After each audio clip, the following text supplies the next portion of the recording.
Je vais poursuivre où je me suis arrêté. Parce que je parlais de cégep. Je parlais de la possibilité de s'insérer rapidement dans le monde de l'emploi. C'est de passer par des formations courtes. Comme les cégep. 2 ans, 3 ans. Ou bien même avoir des certificats. Ça vous permet d'entrer rapidement dans le monde de l'emploi. Plus rapidement du moins. Ça ne veut pas dire que vous allez trouver le travail facilement. Il faut qu'on se comprenne. Et tout ce que vous dites, ça dépend des secteurs d'activité. Ça dépend des secteurs et dans quelle ville vous vous trouvez. Revenons à nos moutons. Nous parlions des difficultés que les étudiants internationaux vivent ici au Canada. Et quand je parle de ces difficultés, c'est vraiment pour attirer l'attention de certaines personnes. Parce que si on ne vous donne pas des informations clés, des informations claires, vous voyez, vous allez vous retrouver en train de faire n'importe quelle procédure et ça va vous coûter cher. C'est quand vous allez arriver là, vous allez voir plusieurs personnes qui ont plutôt pris un autre moyen et vous regardez, vous dans votre situation, vous voyez les blocages que vous avez alors que vous aurez pu faire autrement. Vous allez regretter, vous allez vous dire vraiment ouais, s'il y avait au moins quelqu'un pour me dire que voilà les difficultés qu'il y a dans tel secteur, dans telle voie d'immigration. Donc je vous ai toujours dit que mes vidéos ne sont pas faites pour les gens qui sont des richards.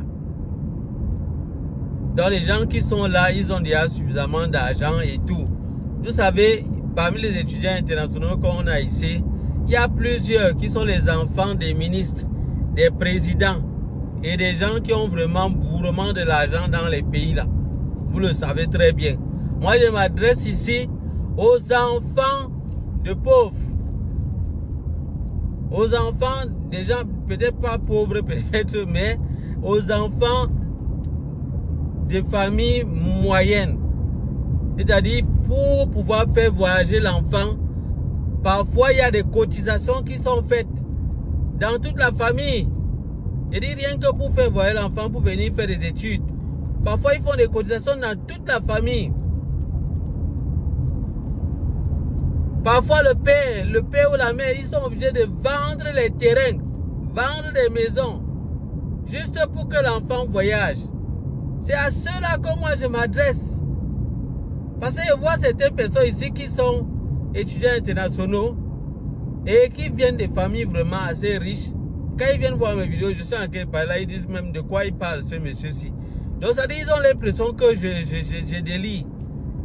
C'est tout simplement parce qu'ils ne sont pas dans la même situation que les autres.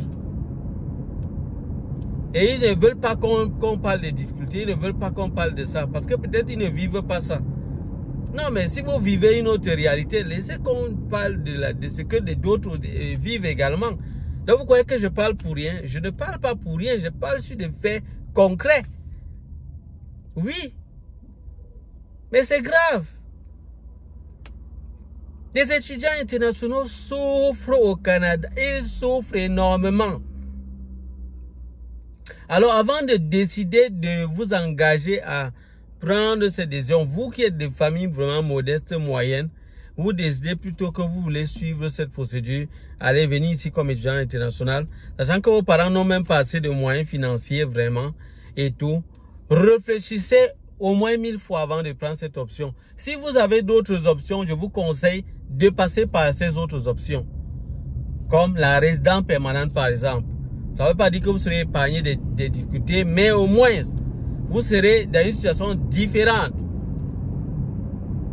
Parce que celui qui a la résidence permanente, il n'est pas dans la même situation que vous. Pas du tout. Mais je dois vous dire la vérité là. Et voir les gens venir dire non, on ne doit pas parler, non, tu es pessimiste, Heureusement que parfois, mes abonnés aussi, qui sont vraiment fidèles, ceux-là vraiment qui aiment la vérité, sont là parfois pour répondre à ma place. Parfois, je veux me dire répondre, je me rends compte qu'un de mes abonnés m'a dévancé pour lui dire que pardon, si toi tu n'aimes pas la vérité, va suivre les gens qui passent le temps à chanter, à prêcher l'évangile qui plaît aux oreilles là. Et ils ne le font pas pour rien. N'oubliez pas que ces gens-là qui passent le temps à vous vendre le rêve, vous parler de ces projets, de vous parler de ceci, de cela, et tout pour vous pousser à tout prix à émigrer. N'oubliez pas qu'ils ont un plan caché derrière la tête. Leur plan caché, c'est, vous allez devoir, la procédure, vous allez payer, vous allez payer, vous allez payer beaucoup de choses. Laissez-moi vous dire ça, il y a des plans cachés derrière qui ne vont pas vous dire. Mais comment? Vous voulez pas qu'on vous dise ça comment? Vous croyez que c'est facile? Le logement, ça ne les laisse pas. Ça ne les laisse pas. Et les étudiants internationaux font dans la colocation ici pour s'en sortir. Et ils ont aussi vraiment des difficultés par rapport au job. Voilà pourquoi lorsqu'on a pris la mesure, on avait pris la mesure de leur faire travailler plus de 20 heures. Mais ils étaient très contents. Parce que c'était vraiment une bouffée d'oxygène pour plusieurs. Mais vous croyez que c'était pourquoi? C'est parce que c'est fort. Le loyer, il faut payer. Il faut payer le transport, il faut payer la nutrition, il faut payer les déplacements et tout. Ce n'est pas facile. Et même l'école, ce n'est pas facile. Mais il y a des gens qu'on a trompés en leur disant que non, vraiment, l'école ici, vraiment, au Canada est facile, c'est facile. Non, c'est faux. Qu'est-ce qui est facile? Aïe, vraiment. Qu'est-ce qui est facile? Ce n'est pas facile. Ce n'est pas facile. Donc, il faut prendre les choses au sérieux. Et si vous dormez tranquillement, vous dites que non, je suis en train de suivre les études, vous ne vous cassez pas, vous croyez que dès que vous allez avoir votre diplôme, c'est bon, directement on va vous offrir l'emploi et vous allez directement travailler. Et directement toucher des grosses sommes d'argent et construire des maisons, avoir des voitures et tout. C'est ce que plusieurs, on vend ce rêve-là à plusieurs. Il y a plusieurs qui sont arrivés étudiants comme vous, étudiants. Ils sont arrivés étudiants et dit que c'est 20 années après qui commencent à sourire. Mais j'ai les témoignages comme ça. Il dit que c'est la 20e année. C'est maintenant qu'ils sont en train de voir le jour. Donc c'est maintenant qu'ils commencent à s'en sortir. Mais il y a plusieurs que c'est pas le cas. Beaucoup d'autres se convertissent, partent chercher l'asile, ils font la demande d'asile. Vous croyez que c'est pourquoi? Vraiment, c'est pas possible. C'est pas possible. Donc, quand on attire l'attention, c'est pour un but précis. Vous devez bien vous préparer. Et si vous avez d'autres options, choisissez-moi ces options-là. Tu as la licence. Tu as quand même quelques années d'expérience dans un domaine. Et que tu peux prouver tes années d'expérience. Mon ami, tu peux faire quoi avec le visa étudiant? Pourquoi? Tu peux faire quoi? Comme un autre défi, c'est le coût de la scolarité. C'est difficile. C'est cher. Mais c'est cher. Mais il faut informer les parents, Les gens sont souvent pressés. Non, les parents, ils sont pressés. Non, il faut que mon enfant aille étudier à l'étranger. Il faut qu'il étudie. Il faut... Oh, chers parents, pardon, envoyez cette vidéo aux parents. Dites-leur d'être patient. Leur enfant a la licence, peut-être étant au pays. Il peut, pour un départ, commencer dans un job peut-être en demande ici au Canada, et avoir des années d'expérience. Et maintenant, s'il voit, en fonction peut-être de ce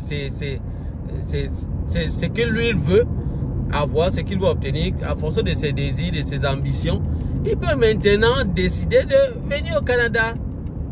S'il veut poursuivre les études à cet instant, ce sera plus facile. En étant résident permanent, ce sera plus facile pour lui.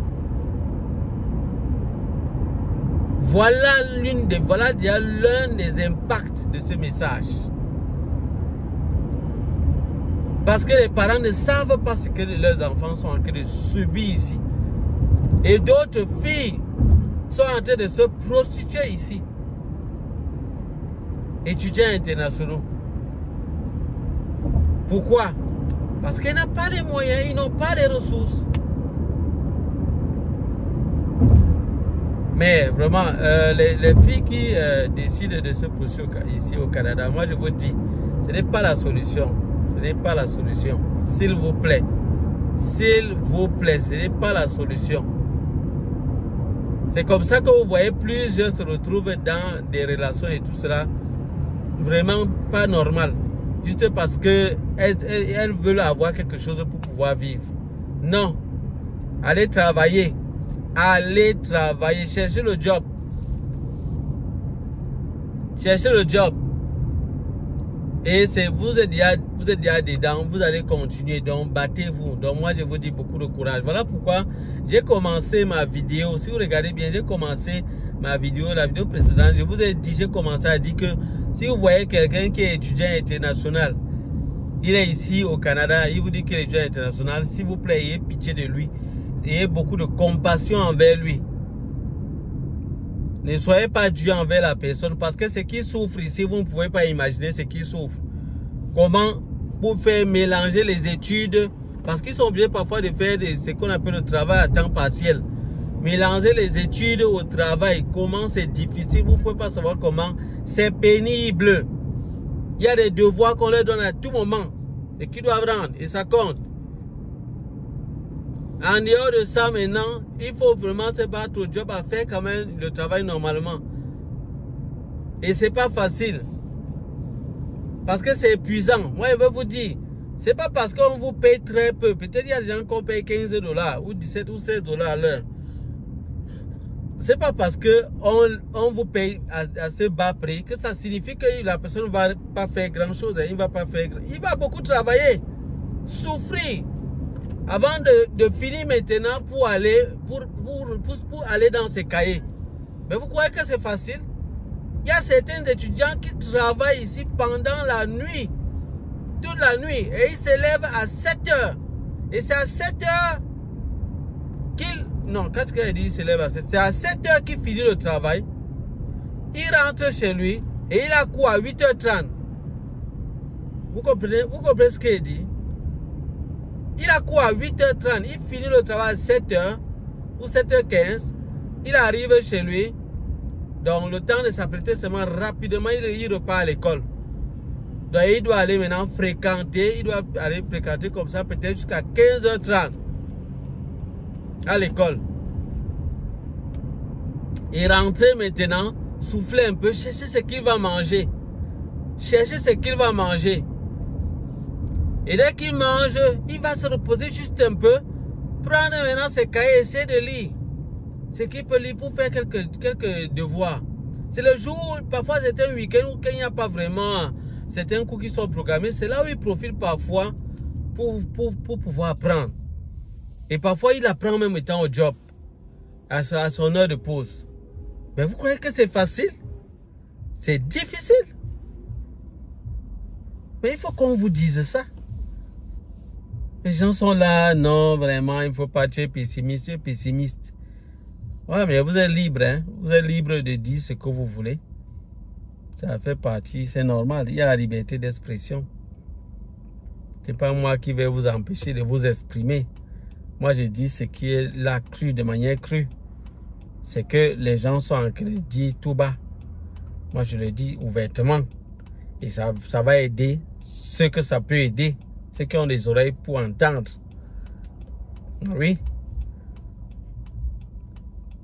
Et vous, étudiants internationaux, vraiment, qui arrivez ici, vous perdez encore le temps sur les réseaux sociaux pour ambiancer les gens. Vous faire croire aux gens que vous êtes arrivés, vous dansez, vous vous mettez dans des endroits, vous filmez. Arrêtez ça. Arrêtez ça. C'est à cause de vous que d'autres, vos frères, sont tombés dans des pièges. Parce qu'ils ont cru que c'était juste ça. Qu'ici au Canada, qu'on arrive, on danse, la vie est belle, on danse seulement. Ils ont cru que c'était ça. Ils se sont engagés aussi. Et quand ils sont arrivés, ils se sont rendus compte que la réalité est tout autre. C'est à cause de vous qui êtes surtout sur TikTok. Passez le temps à danser, montrer aux gens que non, vous êtes à tel endroit, vous voulez montrer les bons immeubles, les bons endroits. Pourtant, vous n'avez même pas d'argent. Donc, il faut que ça cesse. Il faut que ça cesse. Donc, les amis, ça sera tout. Je reviendrai sur ces sujets de temps en temps pour apporter d'autres éléments. Sachez qu'il y a vraiment de bonnes opportunités à étudier ici au Canada, mais il faut bien vous préparer. Et il y a plusieurs options. Donc, prenez la voie qui est vraiment meilleure pour vous, selon votre situation. Prenez la voie qui est meilleure. Ne soyez pas pressé pour venir absolument au Canada. Ne soyez pas pressé. C'est un projet qu'il faut bien mûrir. Prenez le temps de bien mûrir votre projet.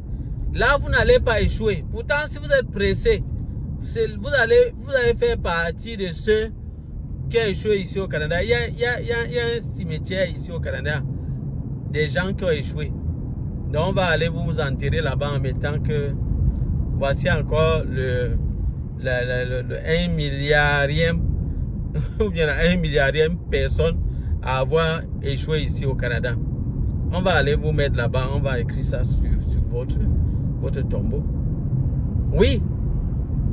Mais pourquoi? Tout simplement parce que vous n'avez pas pris le temps de bien réfléchir. Réfléchissez les amis. Réfléchissez bien avant. Réfléchissez bien avant. Réfléchissez bien avant. Donc c'est ça les amis. Donc ce n'est pas très long. On va s'arrêter là. On se dit à bientôt pour d'autres vidéos. Bye bye.